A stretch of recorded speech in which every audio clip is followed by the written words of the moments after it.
aí online, viu? O seu, para mim, ainda está. A transmissão está aparecendo aqui ainda. Agora já apareceu. Isso, beleza. Então nós estamos online agora aí. Tem aqui ainda. Agora já apareceu. Isso, Mutei meu microfone aqui. isso. Show. O seu, para mim, ainda está. A transmissão está aparecendo aqui ainda. Agora já apareceu. Isso. Pô, agora eu botei a câmera. Ô, Vinícius, você Hum. está com celular Microfone aqui. isso, porque tá dando microfonia. Por isso que eu te falei. Mas eu posso usar só o celular também, mesmo, porque eu tô vendo a Sim, mesma coisa. sim. Isso. Sai Use o daqui do celular. Face. Tranquilo. Vou sair do Face então, ó. Isso. Pronto, já saí do Face. Joia. Deu Prontinho. diferença? Sim, sim. Isso aí. Prontinho. Aqui tá ok. A hora que você quiser começar aí, pode ir. Pode ir. Já está ao vivo já? Já. Já Tá, está mas ao por aqui vivo. eu não sei, eu não consigo ver os colegas, né, interagindo aqui comigo, né? Ah, sim. Aí você, acredito que tem um local lá que você coloca para você ver as mensagens Lá no no Face canto. ou aqui? Não, no seu aí, no seu StreamYard aí. Live Comments. Isso. Isso aí, Ah, live tá. também. Andreisa Feliciano Gomes. Boa noite. Olha, isso aí. É isso mesmo, né, Odés? Isso aí. Só que quando eu Podemos. vejo aqui, eu Sim. vejo você assim, bem escura a tela. A tela, a live vai para o segundo plano e os Aham. lives comentários ficam à frente. Ah, tá. Entendeu? Não, Aqui eu já tudo vi que bem. A Andreisa Feliciano deu uma boa noite. Sim. O José Aristide Ah, chegou. Boa joia. noite. Aí, Beleza. Joia. o José chegou. Bacana. Joia. Então podemos Então, ir. vamos dar início, então, ao segundo dia da nossa Semana Filosófica, né? Esse um projeto novo aí que os professores nós partilhamos junto aí para poder tá passando aí algumas coisas que a gente vive no cotidiano da filosofia. É, nós vamos hoje com o professor Eudécio, hoje é o segundo dia. Ontem foi o professor José Aristides, que partilhou da gente a experiência é, da ética em relação ao corpo com o Epicuro de Samos. E hoje nós estamos vendo aí o professor Eudécio, que vai trabalhar um pouquinho Heidegger, filósofo moderno, é, com a temática. Vamos ler na íntegra aqui, que vai ficar um pouco melhor. O professor Eudécio pode até falar assim, o título, fazendo um favor, Ah, porque sim. agora. Sim. Nós vamos trabalhar então hoje a angústia para o despertar da existência autêntica em Heidegger. Isso aí, muito obrigado. Né? E o professor Eudécio, vamos falar um pouquinho sobre um pouco da história dele, o caminho que ele tem trilhado na filosofia. O professor ele é pós-graduado em docência do ensino superior, é pós-graduado em filosofia e sociologia pela Universidade Federal de São João del Rei. Ele é criador de unidades educacionais Vale do Rio Doce, chamado UERJ, e também é representante do UNES, né, o Centro Universitário Sul de Minas, na região de Vale do Aço e Zona da Mata Mineira. Atualmente também ele exerce como diretor-geral da Autoescola, em Apim, e também ele é professor da Rede Estadual de Minas Gerais, trabalhando aí as disciplinas de filosofia, sociologia, ensino religioso. Né, ele tem vínculo com a Secretaria, com a Regional de Caratinga, Minas Gerais, e para a gente é uma grande alegria aí estar esse segundo dia aí, partilhar das experiências da filosofia e tentar realmente trazer para nós a utilidade da filosofia para a vida cotidiana das pessoas. Lembrando que nós estamos ainda sempre batendo na tecla da utilidade da filosofia, da praticidade da filosofia, e que esse tempo de isolamento fez a gente repensar, rever algumas posturas, alguns comportamentos que muitas vezes, por falta de tempo, a gente não refletia, e hoje, por a gente tentar está um pouco mais isolado socialmente, a gente acaba tendo a oportunidade de estar refletindo aí sobre alguns valores que muito tempo a gente às vezes não parou para pensar. Então é com muita alegria que eu passo a palavra para o professor Eudécio, para ele poder partilhar com a gente aquilo que ele preparou com muito carinho para nós. Boa noite, professor. Boa noite, professor Vinícius. Boa noite a você que está acompanhando a gente, né, com essa live. Quero agradecer aí a mediação do professor mestrando em filosofia, professor Vinícius, e dizer que é uma honra muito grande ser um dos palestrantes dessa primeira semana de filosofia. Lembrando que essa semana surgiu numa conversa bem informal entre nós três, eu, professor Eudécio, professor Vinícius e professor José Aristides. E o intuito vem responder um pouco daquilo que a filosofia é, de fato. A filosofia, ela nos ajuda a compreender quem nós somos. Ela caminha nesse sentido, numa missão de ajudar o ser humano a se redescobrir e ajudar a compreender a sua caminhada. Nós fomos desafiados recentemente a dizer, né, sobre a praticidade da filosofia, tendo como o ex-ministro da Educação dizendo que filosofia, sociologia, ciências humanas, né, enfim, como antropologia e as demais, não serviriam para nada nesse sentido.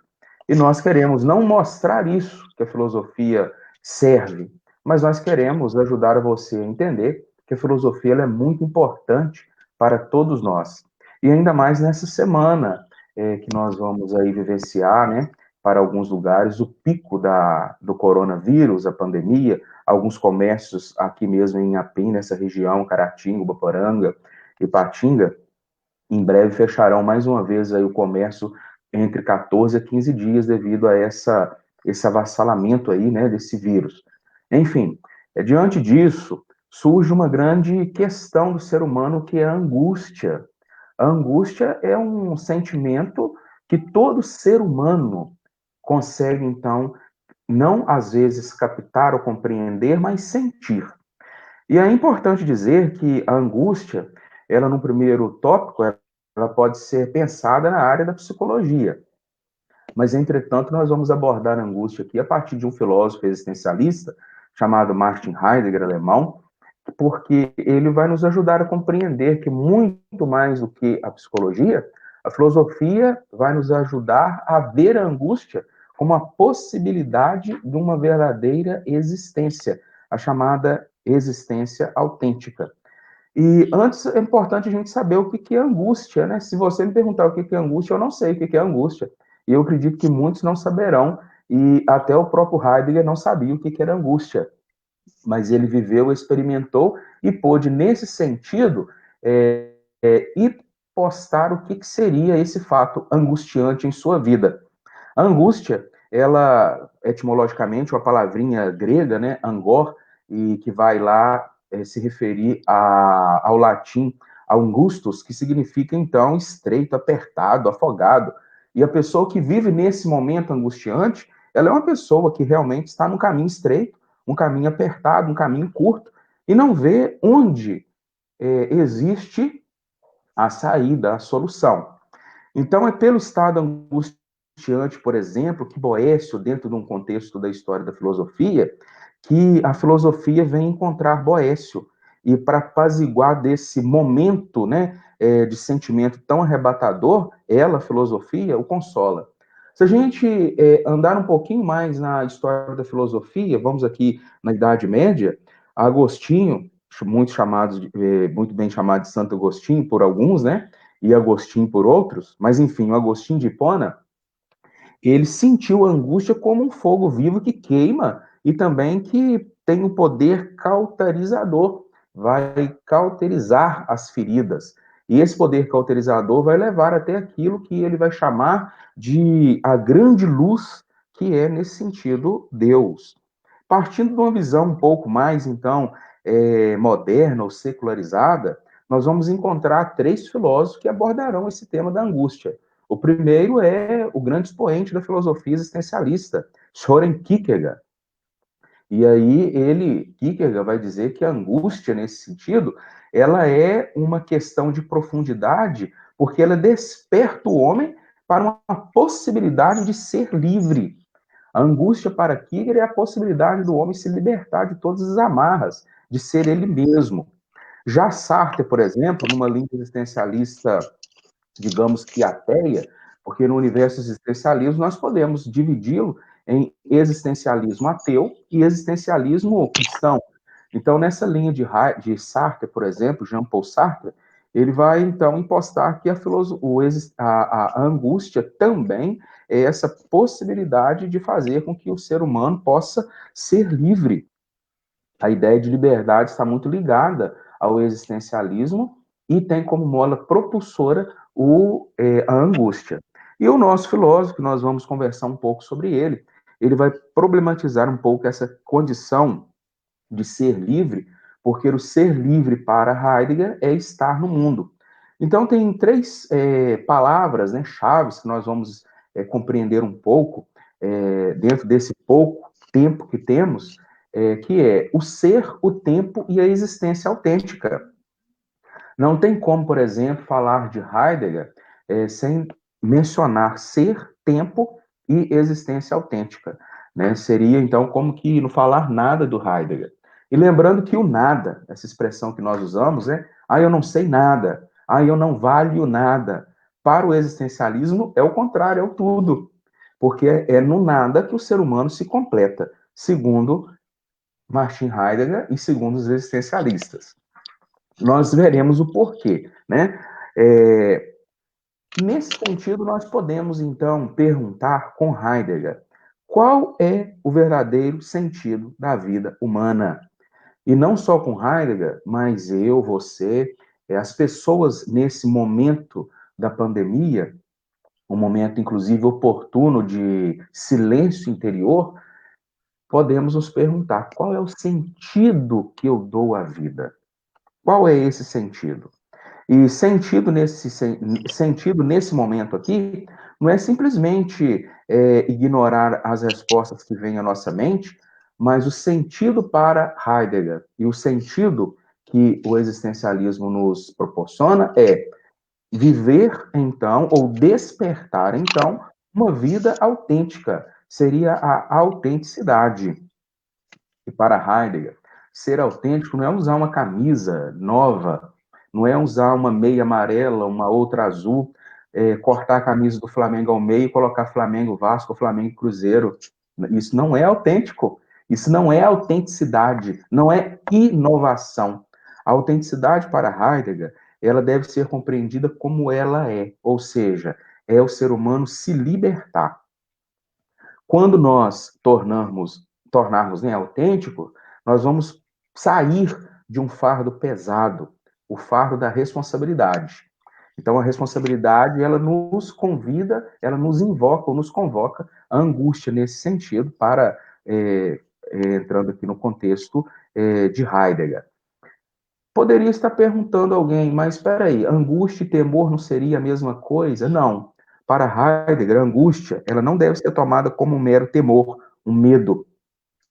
Embora, na obra Ser e Tempo, ele também falará um pouco sobre esse temor do homem, né? Mas para Heidegger, a angústia ela é muito maior, porque o temor é uma disposição anímica que desvia ou afasta de algo que nós tememos. A angústia não pode nos desviar de algo que tememos. A angústia, ela deve nos levar para realmente encararmos aquilo que tememos. Esse é o objetivo quando Heidegger vai dizer a angústia que vai nos libertar, né? A angústia que vai nos propiciar, então, a verdadeira essência ou a existência autêntica. Bom, no conceito de angústia e essa preocupação verdadeira de possibilidade da existência humana, o homem, então, ele sai da existência inautêntica, nessa que nós vivemos, e vive ao assumir a existência autêntica. Nesse contexto, ele precisa do tempo. E o que é o tempo para Heidegger? O tempo para Heidegger é diferente do tempo para Aristóteles. O tempo para Heidegger ele é considerado mais ôntico, porque há desde Aristóteles até Heidegger, houve uma tentativa de querer dizer que o tempo é algo e o ser humano está no tempo. Inclusive, a dimensão teológica cristã vai dizer que o homem está nesse tempo para outro tempo, né? A chamada escatologia. Heidegger é enfático ao dizer que não existe essa separação do homem e tempo. O homem e o tempo só pode ser uma única coisa, é uma simbiose. E é no tempo que o homem, então, desperta essa existência autêntica. Nesse sentido, o contexto heideggeriano ele vai se propor a pensar no tempo por ele mesmo, como passagem. O tempo seria uma passagem, opondo-se, então, criticamente àquela tradicional medida de movimento proposta por Aristóteles, né? Como um tempo proposto como cronos, né? Então, o tempo para Heidegger ele não seria nem cronos e nem também, nesse sentido, escatom. O tempo para Heidegger ele é único, ele é o local onde o ser humano manifesta a sua existência autêntica. Ele é a passagem e constitui o existir do próprio homem, não o espaço pelo qual as coisas acontecem. Se perguntar, por exemplo, qual tempo estamos vivendo hoje? Nós diríamos o tempo da pandemia, um tempo muito difícil, um tempo muito complexo e assim por diante. Mas se você pergunta, por exemplo, a filosofia existencialista ou à luz de Heidegger, o que é o tempo que nós estamos vivendo? É o tempo da possibilidade. É o tempo de que o ser humano precisa para sair da existência inautêntica e viver a sua existência autêntica. Então, segundo Heidegger, na medida em que não são os dias e nem as horas que passam, mas somos nós que passamos, o tempo só pode ser, então, o homem. E nesse sentido, é só o homem que existe. É só o homem que dá sentido à pergunta: o que é o homem? E essa pergunta, o que é o homem, é uma pergunta que até hoje não existiu ainda a resposta. Existiram tentativas de responder o que é o homem, mas o homem, enfim, nós não temos uma resposta do que é o homem, né? Ainda bem, porque o homem, ele é esse espaço aberto, inacabado para Heidegger. Por que que ele vai dizer que ele é esse espaço aberto e inacabado? Vamos pensar um pouco. Imagine que se nós tivéssemos tudo ao nosso favor e a nosso encontro, qual então seria o sentido do existir? Qual seria esse sentido do existir? Se o homem está perfeito, fechado e acabado. Então ele não viveria. Ele seria como se fosse então um verdadeiro zumbi. Ele não viveria. Ele não teria sentido em sua existência. E é isso aí que Heidegger vai dizer que muitos, né, precisam se despertar pela angústia dessa existência inautêntica. E aí entra uma questão muito interessante para Heidegger, que é a morte. A morte seria, e é de fato, né, tanto para nós cristãos e agora para Heidegger, olha como que a filosofia se conjuga com a teologia, né? A morte, todos nós sabemos que ela é certeira. A única coisa certa que nós temos nessa vida é a morte, mas não sabemos quando. Então a morte, ela é, nesse sentido, um momento futuro distante e é aquilo que nós nos relacionamos a cada segundo, a cada momento, porque é uma possibilidade também do presente instante em cada nossa vida. Por exemplo, eu, no momento da minha morte, eu não posso experimentar a minha morte, segundo Martin Heidegger, porque se eu experimentá-la, eu ainda estarei vivendo. Então a morte ela não pode ser experimentada por alguém, por ninguém. Ela pode ser então idealizada, mas ela não pode ser experimentada. Heidegger então vai dizer que o existir nesse sentido é temporalizar, ou seja, é colocar sua existência no dia a dia.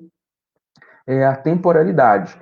E aí nós vamos dentro desse contexto já partindo para uma reflexão final, porque é importante a gente ter o que falar, falar o que preparou e depois calar, porque senão depois a gente fala muita abobrinha, né, professor Vinícius? Então, a existência autêntica para Heidegger seria, então, a idealizada na palavrinha que ele vai dizer que é o Dasein. Eu não quero, e nem é minha pretensão, aprofundar na dimensão filosófica de Heidegger, porque senão demandaria aqui tempo e o nosso propósito é mostrar como que a filosofia ela pode ser não aquelas meras elucubrações acadêmicas, mas a prática, o nosso dia a dia, né? E o Dasein, só abrindo parênteses aqui, é importante dizer sobre isso, que o Dasein é o ser aí, é o estar aí do ser humano, né? Então, segundo Heidegger, a existência autêntica é a existência idealizada do Dasein, o ser aí, excluindo toda possibilidade de inautenticidade. Então, a autenticidade é a singularização da existência, é a apropriação de si mesmo. Para Heidegger, a autenticidade e inautenticidade caminham junto, não tem como desassociar isso, tá? Não existe. E até porque nós, dentro de um breve projeto da filosofia existencialistas, da existencialismo, nós podemos dizer que nós somos jogados no mundo sem saber por quê. Eu pergunto para você, professor Vinícius, você sabe por que você nasceu? Como me veio agora à memória, nosso amiguinho Blaise Pascal, Isso. eu não sei nem de onde vim, nem para onde vou, e eu temo no final da minha existência ou cair nas mãos de um Deus muito irado comigo, ou cair nas mãos do nada. Né? A gente não sabe. Isso aí é aquilo que você falou ligado a Heidegger, que a morte não é algo experimentado, é algo idealizado. Não tem como, né? Idealizado. Não existe. Então, Sim. olha, nós somos jogados no mundo sem saber o porquê. Né? Uhum. O como, você perguntar, por exemplo, mas como nós fomos feitos? Todo mundo saberá. Isso aí é lógico, óbvio. Biologicamente, existe uma resposta concreta para isso. Agora, filosoficamente, não existe uma resposta para por que eu vim ao mundo? Por que eu estou aqui? Talvez, teologicamente, existiria, mas filosoficamente não existe uma resposta para o porquê eu estou aqui. Muito bem, uma vez jogado no mundo, nós vamos mantendo relações com o outro. É importante esse relacionamento, até no distanciamento. Olha essa relação que eu estou tendo aqui, exclusivamente tete a tete, através dessa tela chamada computador com você, mas com 20 pessoas ou mais, né? Agora 18, que está nos acompanhando. Sim. Então, é um relacionamento, eu me relaciono. E esse relacionar é construir um projeto. Eu vou construir um projeto. Nessa construção desse projeto, às vezes eu deixo de ser eu para ser um pouco você. E você, automaticamente, deixa de ser você para ser um pouco daquilo que eu sou. Quando isso acontece, há uma destruição do eu. Essa destruição do eu alavanca aquilo que Heidegger diz que é a angústia. E aí nós temos dois caminhos para a angústia, segundo Heidegger. Viver numa vida inautêntica, que é deixar a angústia nos presentear, ou viver a existência autêntica, que é pegar esse presente da angústia e viver de fato aquilo que nós somos. Então, assim, o existencialismo, mais do que nunca, ele se torna importante e até necessário nesse momento agora da pandemia, para entendermos o lugar do ser humano no mundo e a importância que tem o ser humano e, mais do que nunca, a importância que tem o eu. O eu é o Décio, o eu Vinícius, o eu José Aristides, o eu Luiz Carlos, o eu Romildo, o eu Michel Alex, o eu Felipe Carlos, enfim, o eu, certo? Então, muito bem. Era isso aí que eu preparei para ajudar as pessoas a degustar um pouco essa ideia de Heidegger, né? A filosofia ela tem muito aquilo que o professor José Aristides falou ontem, de Epicuro, de saborear e também de pensar. Até porque sapiência, em latim, sapore e sapere, são duas palavras que significam sabedoria e degustação. Então, vamos saborear, né, a filosofia sem moderação. Filosofia você pode saborear sem nenhum perigo e sem nenhum problema, e pode saborear Sem nenhuma contraindicação. sem nenhuma contraindicação. Então é isso aí, professor Vinícius. Nossa, muito bacana, o que você abordou para nós, professor. Achei muito interessante essa separação que você faz, esse paralelo, que a angústia é diferente do temor. o temor está muito ligado a uma questão de um sentimento, de respeito, até de medo, né? Mas nesse caso, para Heidegger, angústia, eu acabei fazendo, pelo que você falou, é impossível o ser humano viver sem ser angustiado. A Sim. angústia faz parte da vida das pessoas. A diferença é como nós lidamos com a angústia. Isso. Né? Eu tive percebendo que a angústia ela produz uma insatisfação, essa insatisfação logo produz um desejo de mudar, porque a angústia vem de um descontentamento da realidade. A partir do momento que aquilo me incomoda, aquilo me deixa desconfortável, eu quero sair dessa realidade. Então a angústia ela funciona como um motor, como uma força ideal, um combustível, que faz a pessoa mudar. Eu estava pensando aqui, me veio até a cabeça, está usando muito jargão agora, a geração Nutella, geração mimimi. Isso. Por exemplo, parece que os pais de família, às vezes um pai tomando conta de uma criança, cria com tanta espécie de superproteção que acha que a criança não pode tomar um tombo, não pode cair. A frustração não existe, a pessoa, a angústia, a frustração, ela. Então, é interessante na filosofia que até o lado ruim da existência, o lado que nós achamos que é feio, ela tem um certo valor. Pega um gancho, por exemplo, no estoicismo, por exemplo, que a dor ela é curativa, ela é cicatrizante, ela serve como purificação das ideias, purificação do ser. Heidegger também traz um pouquinho desse lado meio estoico, no sentido que a angústia ela faz parte da vida, mas que ela funciona de maneira positiva na vida das pessoas. Eu acho muito interessante. O que você falou, que o tempo para Heidegger ele é muito mais ligado ao ontós, ao ser, do que a questão do cronos, né, que ele separa muito bem, né, eu até anotei aqui, você citou Aristóteles, né, que a visão que Heidegger tem do tempo é diferente de Aristóteles. Né, eu até anotei aqui que o tempo Aristóteles é dividido na categoriae, nas 10 categorias do ser, e que Heidegger traz uma roupagem diferente para o tempo, no sentido que é mais ontológico. Aí, me veio uma pergunta na minha cabeça, eu tive até que anotar. Para Heidegger, o tempo, ele não é uma realidade, mas uma possibilidade, que você havia falado do tempo como possibilidade. Isso. Então, no caso, possibilidade de transformação.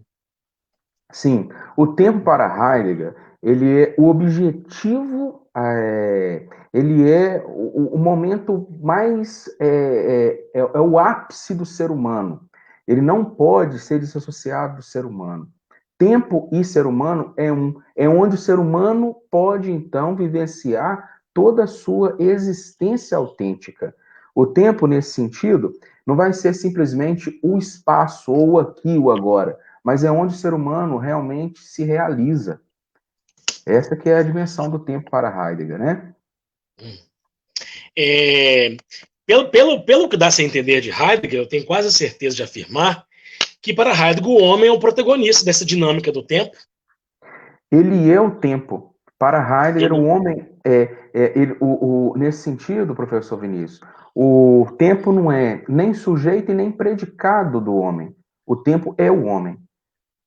Não pode ser separado. Inclusive, essa belíssima obra Ser e Tempo, tive a oportunidade de degustá-la um pouco, ela vai, então, debruçar sobre essa dimensão maior, o tempo, o homem, a natureza, a inautenticidade, a autenticidade, a morte, e tudo desemboca no seguinte, na intenção de que dizer que é pela angústia, como você muito bem disse, que todos nós passamos por esse momento angustiante, todos nós. Agora, o como saímos desse momento angustiante, que é o X da questão para Heidegger. E esse local onde nós passamos a angústia é chamado tempo. Não tem como se associar. Como você muito bem disse, e aquilo que Heidegger expressa, o tempo ele é ontológico, ele não é cronos e nem escatom. Ele é ontológico, ele é o aqui e agora. Nesse sentido, ele diverge um pouco, embora seja um existencialismo cristão, Heidegger, inclusive ele foi seminarista, né, jesuíta, por ser, ele diverge um pouco nesse sentido da teologia. Para Heidegger, o tempo é o agora, o aqui. Por isso que quando ele vai dizer a morte, ninguém experimenta a sua própria morte. Porque a morte, ao chegar e encontrar com o ser humano, ele já foi experimentado pela morte. Muito bacana. Será que a gente poderia, às vezes, dar um outro sinônimo para angústia em Heidegger? Falar que chamar angústia com a palavra crise? Tem uma coisa a ver? Se parece um pouco? Olha, a crise seria talvez um espaço da angústia. Heidegger, assim, né, como todo bom alemão, ou é ou não é. Para Heidegger, a angústia, ela é. Então, não teria como dizer uma outra ideia, um outro adjetivo para angústia.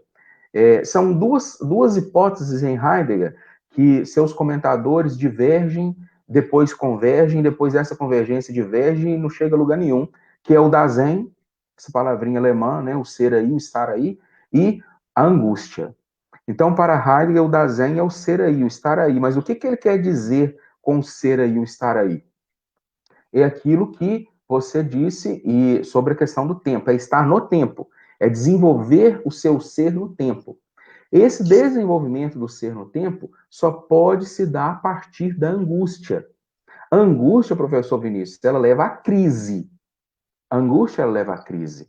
Mas a angústia não pode ser encarada como a crise. Ela seria a mola propulsora para a crise. Né? E a crise, ela deve ser muito bem-vinda, a crise ela deve ser muito bem acolhida e nos levar à possibilidade de viver uma vida autêntica. Mas a angústia não pode ser, dentro dessa dimensão, entendida como uma crise, mas ela é aquela mola propulsora para a crise.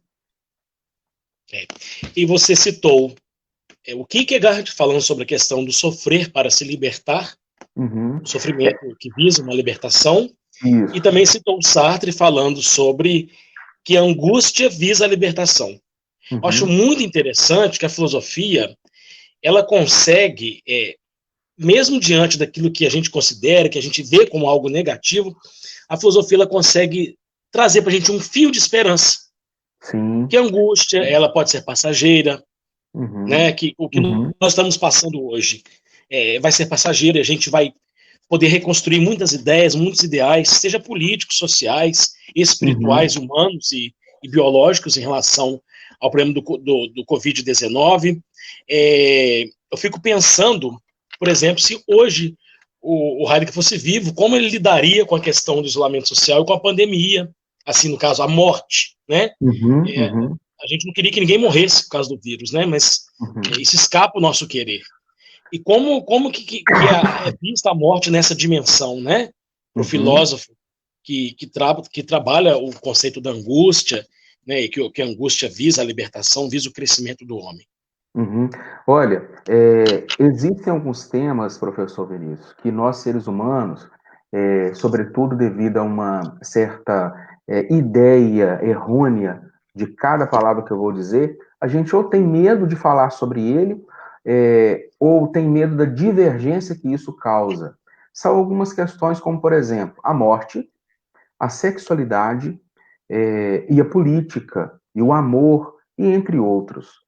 Veja bem, você costuma conversar sobre a morte com alguém? Você já conversou sobre a morte, o morrer com alguém? A gente partilha alguma coisa. Às vezes, por exemplo, morre uma pessoa querida de um amigo da gente, a gente tenta dar 1001 respostas, 1001 razões para explicar para a pessoa passar por aquele sofrimento. Mas só naquele momento da morte, não é isso? A gente tem um discurso muito fechadinho, né? Tem um discurso prontinho, temos. Isso, um discurso pronto, inclusive um discurso bíblico, né? Sim. Agora, no dia a dia, como você conversa, por exemplo, sobre televisão, sobre filme, sobre arte, sobre documentários de algum filme, você comenta sobre a morte? Numa roda, por exemplo, de conversa com amigos ou com família, você não pode nem falar, porque alguém vai falar assim, ó, já veio o negativo. Não sai para lá. E outra coisa, quando a gente vai falar de morte, ó, 3 batidinhas, 3 vezes, sai pra lá, zica fora, né? Então, mas a morte é um sentimento, a morte é a possibilidade única que o ser humano tem. Eu confesso para você que eu e minha mãe já tivemos muito papos sobre a morte, o morrer, como que vamos experimentar a morte. Agora, nem Sim. tanto devido a afazeres e a distância que nós temos, a gente não conversa sobre isso. Mas nós já conversamos muito sobre isso. A morte, ela é muito importante para nós. A morte, É, quando eu digo a morte é importante para nós, eu não estou dizendo que ninguém deve morrer e nem justificar as mortes do Covid-19, nem longe disso. Eu estou dizendo que a morte, ela deve ser encarada com naturalidade, porque é a única certeza que o homem tem. É a e única. que eu acho também, professor, que nenhum líder, nenhum ser humano pode reduzir a morte à Uhum. matemática. Sim, não, A morte não é exata, de né? forma nenhuma. De forma A gente nenhuma. fica querendo ver se hoje morreu 1.000 no Brasil por Covid, que ontem Não, foi não. 900. Isso. Não, ó, em momento nenhum, aquilo que eu disse, eu quero reforçar. Em momento Sim, nenhum, a morte deve ser vista de modo banal. Nós não podemos banalizar a morte. Assim como nós não podemos banalizar a sexualidade. Devemos conversar sério sobre a morte e devemos conversar sério sobre a sexualidade. Né? A gente deixa para conversar sobre a sexualidade com a criança quando ela já não é criança mais, quando ela já é adolescente, já aprendeu tudo lá na Netflix, lá na TV aberta, na TV paga. E aí a gente tem que deseducar para educar, um trabalho mais difícil ainda, né? Então, sim. chega de banalizar a morte, chega de banalizar, nesse sentido, a sexualidade. A morte para Heidegger, ela é a possibilidade presente de cada instante da vida. É simples, é isso. É a possibilidade presente do ser humano viver, de experimentar o seu eu. E aí, lógico que isso vai me causar uma angústia muito grande. Imagina, eu estou angustiado de estar aqui e não numa sala de aula. Mas se eu estivesse na sala de aula, eu poderia estar angustiado de estar na sala de aula e não descansando. E se eu estivesse descansando, eu poderia estar angustiado em estar descansando e não estar, por exemplo, jogando futebol. E assim, o ser humano, ele é imperfeito, aberto e inacabado. Essas três realidades que o existencialismo propõe de reflexão, ela realmente, de fato, ela permeia o ser humano. Você partilhando, professor, sobre a questão da existência e da morte, parece que é algo inato no ser humano, né? Parece que isso é mais forte do que nós, é o Uhum, desejo de fugir da morte, né? Você vê que qualquer bichinho na natureza, às vezes ele tem medo da gente, ele foge da gente porque ele quer lutar pela existência dele. uhum, Então, você justo. vê que é interessante de pensar que muitas pessoas, quando estão no auge da angústia e da depressão, existe o suicídio. Isso, Por não professor saber Vinícius. lidar com a angústia, com a crise, com o sofrimento, e a pessoa Isso, acha que ela vai resolver. Se ela não vai experimentar a morte, logo ela não vai resolver o problema dela. isso. Então, é as pessoas que cometem suicídio, ou então aquelas que imaginam o suicídio, nós temos que levar muito a sério, porque a pessoa, ela já está neste vazio existencial, o momento propício para ela sair da existência inautêntica e viver a existência autêntica. Então, existe a possibilidade dela ser melhor, mas às vezes ela se fecha, ela não se abre a essa expectativa de vida e acaba, então, nesse sentido, pondo um fim naquilo que já estava finalizado. O suicídio, ele é apenas um ponto final naquilo que já está morto. Né? O Heidegger, em alguma expressão, a gente pode fazer uma conjectura aqui de dizer que existem, né, as pessoas que já estão mortas, ambulantes em nossa presença. A gente tem que tomar muito cuidado. E sabe qual é o verdadeiro antídoto nesse sentido, e agora, nesse momento da pandemia, para vivermos e experimentarmos o não, a não ida, né, a não busca para o suicídio? A filosofia. Hum, A pois filosofia. é. A filosofia ela vai nos proporcionar essa linda dimensão de perceber, de experimentar e de refletir sobre o ser humano. E você sabe que a filosofia carrega um preconceito, né? Que as pessoas falam, Deus me livre da filosofia, vou ficar doido. Eu acho que é o Sim, caminho inverso, né? com certeza. E, inclusive, essa semana nossa, né, que o Sim. professor José Aristides brilhantemente fez ontem a abertura, amanhã você, né? Quarta-feira, na quinta-feira, professor Romildo, sexta-feira o Anderson e no sábado o Luiz, fechando com chave de ouro, como nós falamos, né? O objetivo nosso é esse, de demonstrar que a filosofia não são aquelas elucubrações acadêmicas. A filosofia é o dia a dia, é a prática, é aquilo que nós conversamos. O simples fato de você estar em casa agora e perguntar para sua esposa, seu esposo, seu filho, sua filha, enfim, por que você existe? Por que eu estou aqui? Qual o sentido do nosso relacionamento?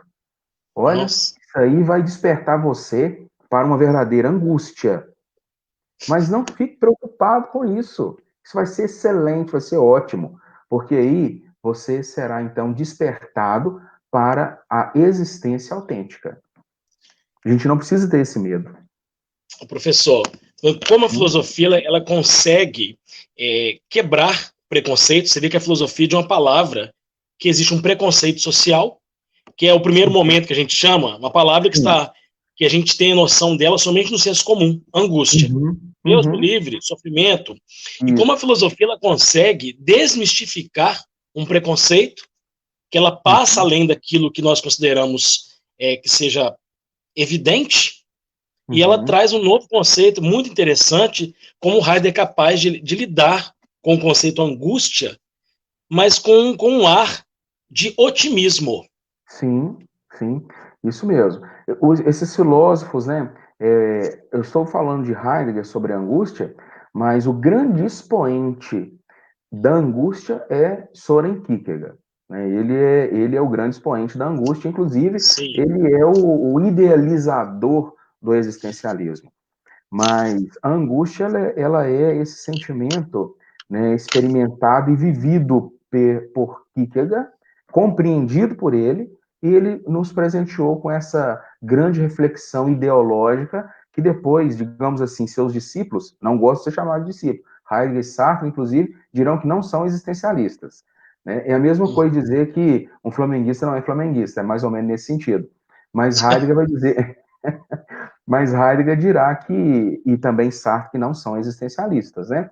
Até porque Heidegger vai beber muito na fonte de Edmund Husserl, o idealizador da fenomenologia. Então tem um pouquinho mesmo, né, de fenomenologia, né, a experiência dos fenômenos com Heidegger. E ele vai dizer que o fenômeno por excelência é o ser humano. Inclusive é o único que pode dar a explicação o que é o ser humano. Outros não podem fazer isso. Nenhum animal, outro animal não pode fazer isso. Por isso que só o ser humano existe. Os outros animais estão aí. O ser humano está além disso. Me fez minha cabeça lá para George Hegel, Fenomenologia do Espírito. Fenomenologia do Espírito. Professor, tem várias perguntas aqui, a gente vai ter que começar partilhando os comentários, porque tem bastante coisa aqui. O José Aristides diz que, segundo Kant, segundo Kant, o tempo é uma das categorias a priori do conhecimento. Sim. Isso quer dizer que não é possível conhecer o mundo sem a noção de tempo e também de espaço. Ótimo. José Aristides, fantástico, né? Brilhante as reflexões dele. Muito obrigado, José Aristides, pela contribuição. E dentro dessa linha kantiana, nós podemos entender Heidegger. Né? Se não é possível conhecer o mundo sem a noção de tempo e espaço, para Heidegger, tempo e espaço é a única coisa, é o tempo, é onde o ser humano, então, pode, além de se experimentar, ele pode, então, se demonstrar. É o tempo, o ser humano é o tempo. Olha, outro interessante que o José Aristides fala para nós aqui, que a filosofia heideggeriana é extremamente antropocêntrica, tanto que ele diz que o homem é o pastor do ser. Muito bacana isso. Ótimo, ótimo, isso mesmo. É totalmente voltado ao ser humano, ele é totalmente, né, nesse sentido. Olha, o José fala aqui que sempre conversa sobre a morte quando tem oportunidade e que a morte ainda é um tabu, mas que nós devemos falar sobre ela para significar a vida. Isso. Quando vai dizer que a gente precisa, né, o professor José Aristides vai dizer que nós precisamos de falar da morte para dizer o que é a vida, já é um outro tabu que nós precisamos também, nesse sentido, tentar vencer. Morte é morte. A morte, a gente não poderia relacionar a morte com a dimensão de vida, né? Para Heidegger, a morte é a morte, ela acontece dentro do tempo. O tempo é o ser humano. Então, o homem morreu. O homem experimentou a sua, então, morte. Mas ele não pode dizer que ele experimenta a morte. Porque se ele dizer que ele experimenta essa morte, então ele está apenas experimentando um fato, e não sim a realidade, né? Mas a morte, ela é, né, nesse sentido, esse trampolim. Aí nós vamos dizer, dentro de uma visão teológica, escatológica, que a morte, ninguém morre, né? Nós apenas passamos. É uma passagem. Interessante aqui o Felipe Carlos. Sim. Boa noite, professor Eudécio, professor Vinícius. Boa noite, Felipe. Boa noite, Excelente Felipe. reflexão, professor Eudécio. O projeto de vida do homem, o ser que, segundo Heidegger, busca aquilo que não é, pode ser eliminado pelas pressões vivenciadas no cotidiano. Enfim, em meio a tantas incertezas, especialmente essas vivenciadas pela pandemia, nesse contexto de isolamento, como ajudar o homem a não se isolar de si mesmo, procurando viver a existência autêntica? Excelente reflexão, pergunta, Felipe Carlos, muito obrigado. Veja bem, as incertezas, elas são importantes e elas são necessárias. E viver essa incerteza é, então, experimentar a angústia. O homem, ele, nesse isolamento, o ser humano, que ele faz esse distanciamento social, ele deixa de não ter tempo para ter muito tempo. E nós, nessa corrida avassaladora, influenciado pelo capitalismo neoliberal, não acostumamos ter tempo. E agora, o que fazer com tanto tempo? Talvez essa aí seria a grande pergunta existencialista. E aí eu vou dizer, sabe o que nós vamos fazer com o tempo, Felipe Carlos, professor Vinícius? Nada. Nada. Vamos fazer nada.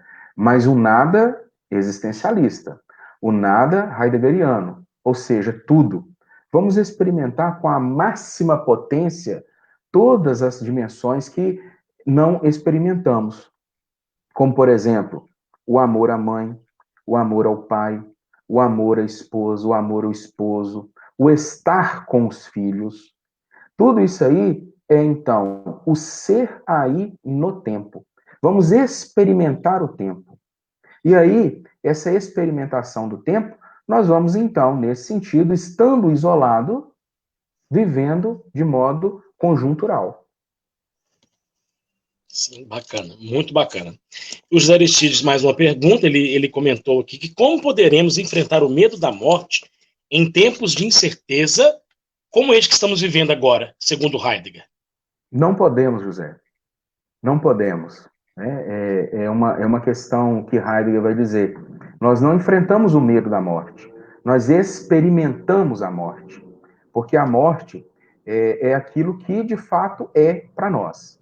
É aquilo que é a potência única do nosso viver. Agora, eu entendi a pergunta, né, do professor José Aristides, que é essas mortes, né, causadas pelo Covid, né, e tantas famílias enlutadas.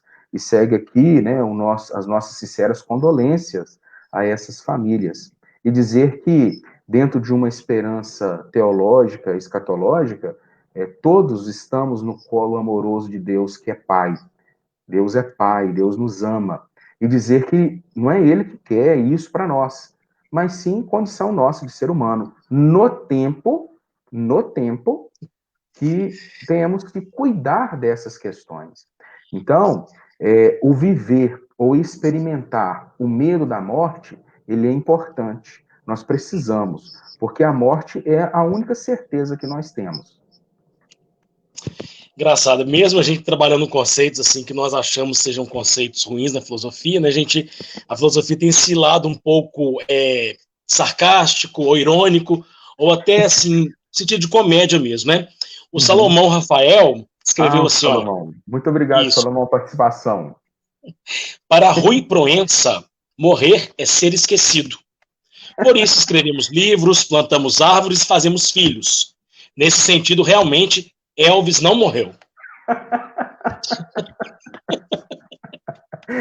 Salomão, pessoa formidável, né? Eu tive o prazer de conviver durante alguns anos, né? Saudação muito especial a você, Salomão. Muito obrigado pela sua participação. Realmente, morrer é ser esquecido.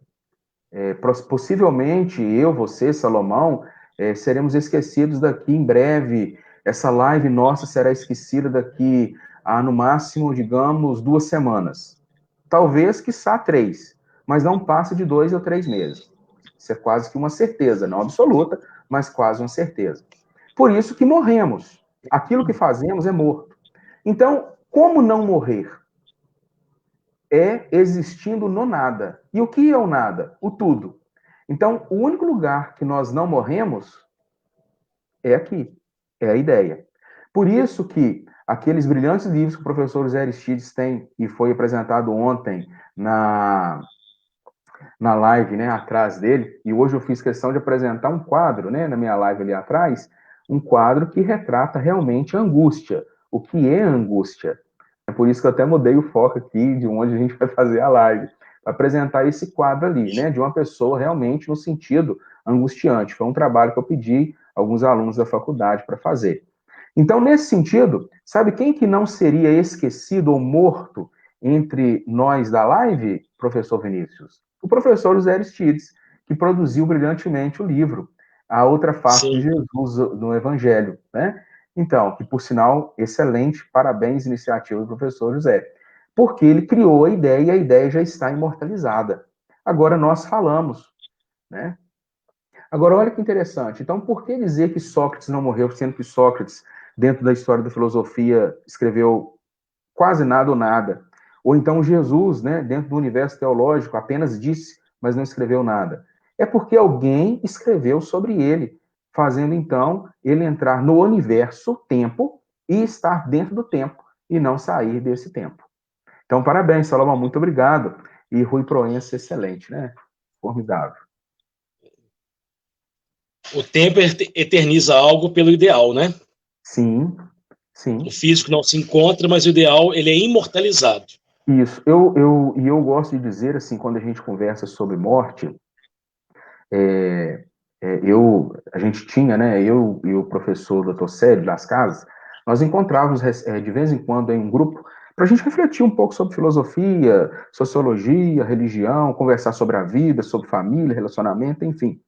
E um dia eu disse que eu gostava de falar, né, com as pessoas, ao invés das pessoas dizerem a minha sincera condolência com as pessoas que morreram, eu gostaria até de falar, inclusive, né, para quem perdeu algum ente querido por causa desse vírus, né, o Covid-19, que o único local que o ser humano não morre é na mente. Se você quiser, de fato, matar uma pessoa, esquece dessa pessoa, essa pessoa está morta, acabou. Ela existe, mas ela não está no tempo que é você. Então, mesmo que a pessoa morreu, que tenha 10, 20, 30 anos, mas se você guarda as lembranças dela, das coisas boas que ela fez com você e das ruins também, ela é uma pessoa viva, ela está no tempo com você. Então, por isso, pegando esse gancho aqui do Salomão e ajudando lá na resposta muito bem elaborada pelo Felipe, eu gostaria de dizer que o único local que o ser humano não pode morrer é na mente. E por isso que nós precisamos, então, experimentar o máximo, Felipe, o dia a dia. É interessante, professor, que parece que a filosofia, parece que ela atribui ao homem uma superioridade em relação ao material, ao físico, ao biológico, no sentido que a ideia do ser humano está acima. E isso me faz menção, alusão a várias falas de Jesus Cristo, quando ele fala que o homem não foi feito para o sábado, mas o sábado para o homem coloca a condição humana acima do tempo.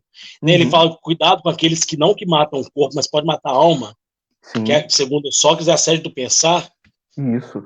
Então é muito interessante saber que até o próprio Jesus ele enaltece a questão do pensamento do homem em relação ao cronológico.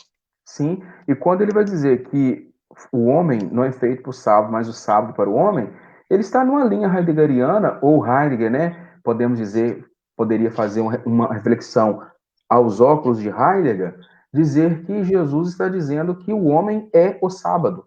Então, por isso que o sábado é feito para o homem. Vou pedir até depois o professor José Aristides poder escrever um pouquinho para mim, fazer uma analogia da situação tempo em Cristo e o tempo em Heidegger. Vai fazer uma coisa muito interessante, aposto. Bacana, isso aí. Vou pedir ao José. Isso aí. Tem medo de pedir ao José ele escrever um livro, porque é muito inteligente. Qualquer coisa que pedir, vai poder escrever um livro para a gente. Com certeza. Né? Olha, eu achei muito bacana. Sabe, o professor Eudécio, é bom quando a gente desmistifica a filosofia, a filosofia trabalha com a possibilidade da desmistificação do óbvio. Correto? Sim. Inclusive, quando a filosofia consegue... Pode falar, professor. Inclusive, quando você diz o óbvio nesse sentido, o óbvio não existe. O óbvio é para mim, mas para você não é. Então, ele deixou de existir. Então, a obviedade, ela é única. Por exemplo, digamos que é óbvio para mim que o ser em Heidegger é assim. É aquilo que é. Opa, é óbvio para mim. Mas para você ou para outros que não estudaram, não é. Então deixou de ser óbvio. Pode continuar. Parece que a obviedade está mais ligada a uma questão subjetiva e a possibilidade uma questão objetiva. Justo.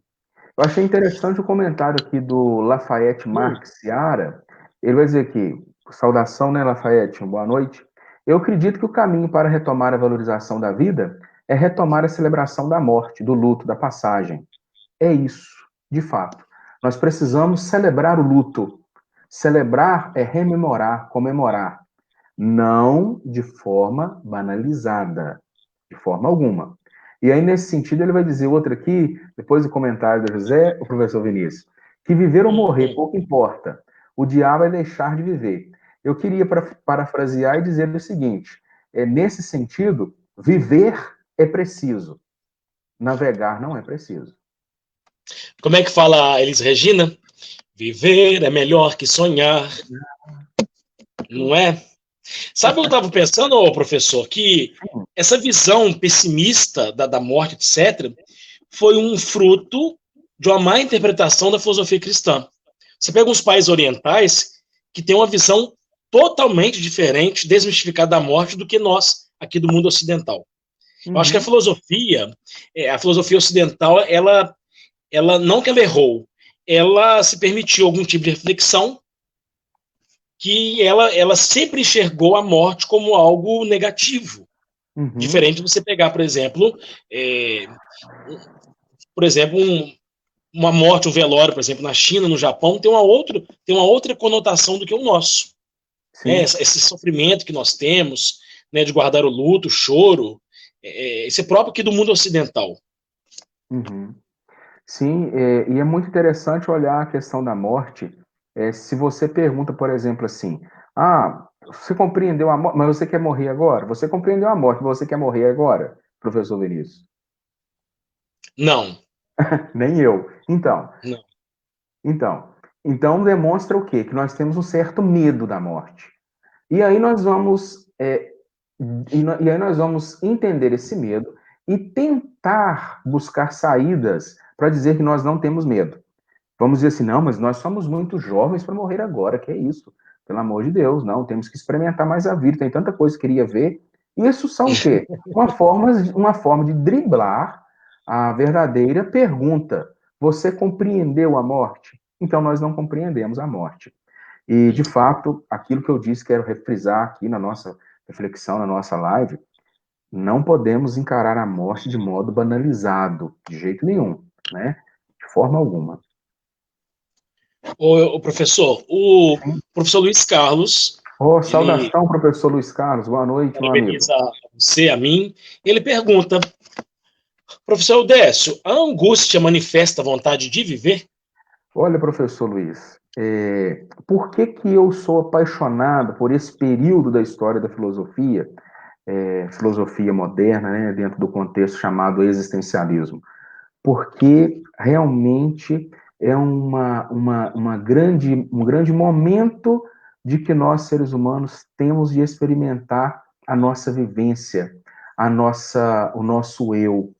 Eu aprendi com Heidegger, Kierkegaard e Sartre, com os filósofos existencialistas, a dar um sentido à minha vida, a partir da compreensão da minha morte. E, com certeza, também a entender a angústia como esse fato e como esse momento único, sublime, essencial que eu, ser humano, e que todos os seres humanos, né, lógico, tem. E que eu já passei por vários momentos angustiantes e que, ao sair desses momentos angustiantes, quis viver muito e muito mais. Então, eu acredito que Professor realmente Décio, a angústia, ela manifesta a vontade de viver. você Sim? teve angústia quando viu a final do Flamengo contra o River no ano passado? O Flamengo conseguiu fazer 2 gols em 1 minuto, 2 minutos. Eu Olha, sofri, tive angústia. olha. Então, olha só que interessante, né? Tem muitas pessoas que dizem assim, nossa, futebol, política, religião, não discute de jeito nenhum. Pelo contrário, a nossa conversando aqui sobre futebol, né? Eu vivi um momento angustiante da final Flamengo e River Plate, você é flamenguista, lógico. O primeiro momento todo. Que final angustiante. E aí eu digo, como foi importante ver essa angústia? Porque no final nós vibramos, né, Mas com o o bico gosto, o prazer sagrado. da vitória é muito maior. Sim, e olha que importante você disse, nós não ficamos angustiados, a vitória, o gosto, o prazer não foi melhor? Então, aí eu quero pegar um gancho de ontem, do epicurismo, sobre as sensações, e dizer que o sair da angústia é prazeroso, estoicamente e epicuristicamente falando. É verdade. A gente acha que a gente não vai ter diálogo filosófico, mas quando a gente começa a partilhar das ideias, das experiências, surgem Sim, muitas e muitas perguntas e o tempo vai passando. Nós passamos de isso. 1 hora já de live, Nossa, nem parece. nossa, Nem verdade. parece, né? O tempo voa. O tempo voa. É, Uhum.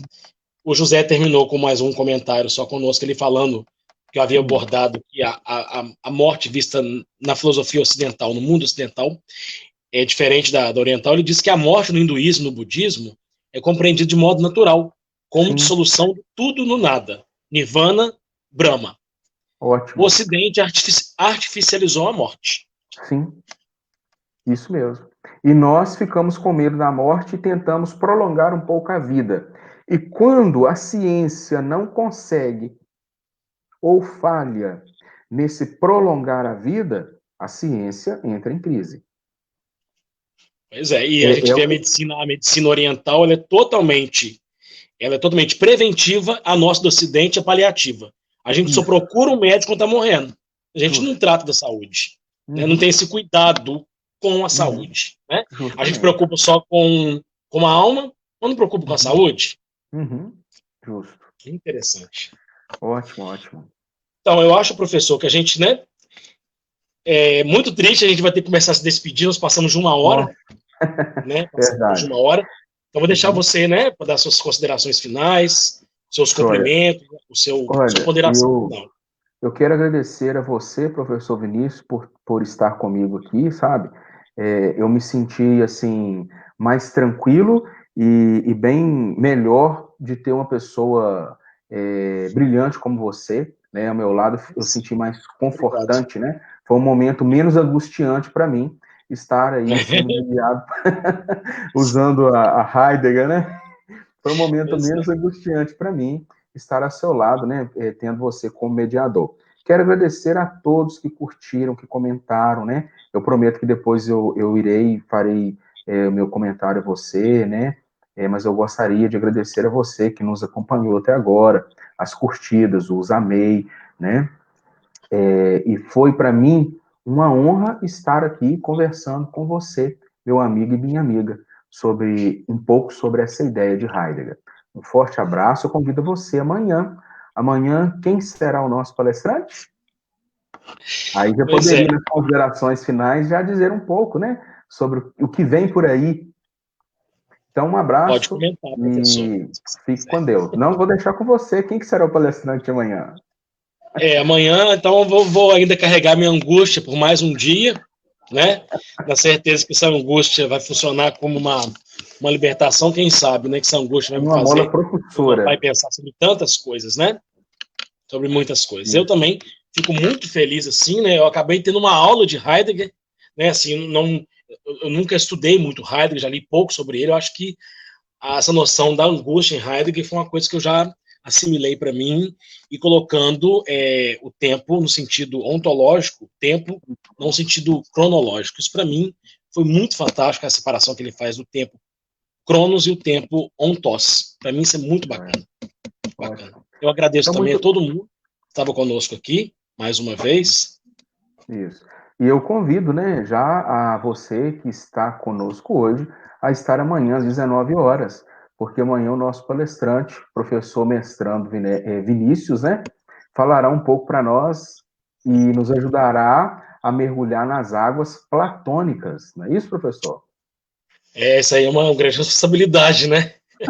É uma grande responsabilidade. Pois é, amanhã nós vamos comentar sobre a aplicabilidade do mito da caverna, a alegoria da caverna, uma coisa que foi pensada, escrita tanto tempo atrás, mas que ao mesmo tempo se faz tão próximo e tão útil de reflexão para nós. Né? Então, Olha, nesse período de pandemia aí, a gente vai tentar trazer umas ideias diferentes, novas possibilidades de viver e lidar com os desafios aí do mundo cotidiano. joia. Então, pessoal, Certo? um abraço. Um Muito abraço para obrigado pela nós aí. participação. Alegria e Valeu. satisfação. Joia.